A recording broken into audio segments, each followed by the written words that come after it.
ಬರೀಬಹುದು ಅಂತ ತಿಳ್ಕೊಂಡಿರ್ತೀವಿ. ಆದ್ರೆ ಓದಿದ್ದು ಕೇವಲ 4ನೆಯ ತರಗತಿ. ಗುರುಗಳ ಆಶೀರ್ವಾದ ಎಷ್ಟರ ಮಟ್ಟಿಗೆ ಅವರ ಮೇಲೆ ಪ್ರಭಾವ ಬೀರ್ತು ಅಂತಂದ್ರೆ, ಎಲ್ಲವನ್ನ ಮೊದಲಿದ್ದು ಗುರುಕುಲಗಳು ಸೇವೆಯಿಂದಲೇ ಎಲ್ಲವನ್ನ ಕಲಿಯುವಂಥದ್ದು.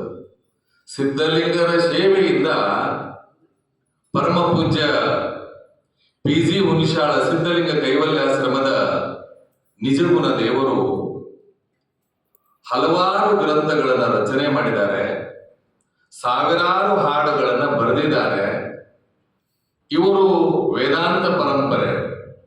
ಅದರ ವಿಚಿತ್ರ ಅಂತಂದ್ರೆ, ಎಲ್ಲಾ ಪರಂಪರೆಯ ಸ್ವಾಮಿಗಳ ಜೊತೆನೂ ಕೂಡ ಅವಿನಾಭಾವ ಸಂಬಂಧವನ್ನು ಇಟ್ಟುಕೊಂಡಿರುವ ಪರಮ ಪೂಜ್ಯ ನಿಜಗುಣ ದೇವರಿಗೆ ಇನ್ನೇನು ಜನವರಿ 1, 2, 3ಕ್ಕೆ ಷಷ್ಠಬ್ದಿಯ ಸಂಭ್ರಮ ಅದ್ಭುತವಾಗಿ ನಡೀತಾ ಇದೆ PG ಹುಣಸಾಳದಲ್ಲಿ.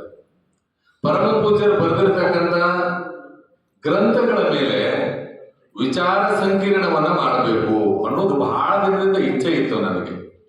ಬಹುಶಃ ನಿಜಗುಣ ದೇವರು ಪ್ರತಿ ಸರಿ ಹೇಳುವಾಗಲೆಲ್ಲ ಅವುಗಳನ್ನ ತಳ್ಳಿನೇ ಹಾಕ್ತಾ ಹೊರಟು, ಬ್ಯಾಡ್ರಿ ನಮಗ್ ಬ್ಯಾಡ್ರಿ ಅಂತ ಹೇಳಿ. ಬಹುಶಃ ನೆನಪಲ್ಲಿ ಇಟ್ಕೊಳ್ಳಿ, ಬ್ಯಾಡ್ರಿ ಅನ್ನೋರ್ದು ಮಾಡ್ಬೇಕು, ಬೇಕ್ರಿ ಅನ್ನೋರು ಮಾಡೋದ್ರ ಏನಾಗ್ತಿಲ್ಲ. ಬ್ಯಾಡ್ರಿ ಅಂತಿರ್ತಾರಲ್ಲ ಅದು ನಿಜವಾದ ಸ್ಥಿತಿ, ಬೇಕ್ರಿ ಅಂತಂದ್ರೆ ಅದು ಮತ್ತೆ ಬಂಧನಕ್ಕೆ.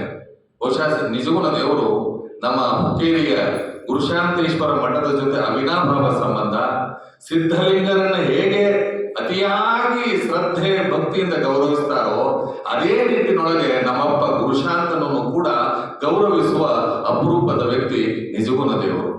ನಿಜಗುಣ ದೇವರು ಈ ಒಂದು ಕಾರ್ಯಕ್ರಮ ಮಾಡಲಿಕ್ಕೆ ನಮಗೆ ಅವಕಾಶವನ್ನು ಒದಗಿಸಿಕೊಟ್ಟು ನಮಗೆ ಒಂದು ಈ ಕಾರ್ಯಕ್ಕೆ ಅನುಕೂಲ ಮಾಡಿಕೊಟ್ಟಿದ್ದಾರೆ. ಅಂತ ಪರಮ ಪೂಜ್ಯರಲ್ಲಿ ಅನಂತ ಪ್ರಣಾಮಗಳನ್ನ ಸಲ್ಲಿಸ್ತಾ ಈ ಕಾರ್ಯಕ್ರಮದ ದಿವ್ಯ ಸಾನ್ನಿಧ್ಯವನ್ನ ಅಲಂಕರಿಸಲಿಕ್ಕೆ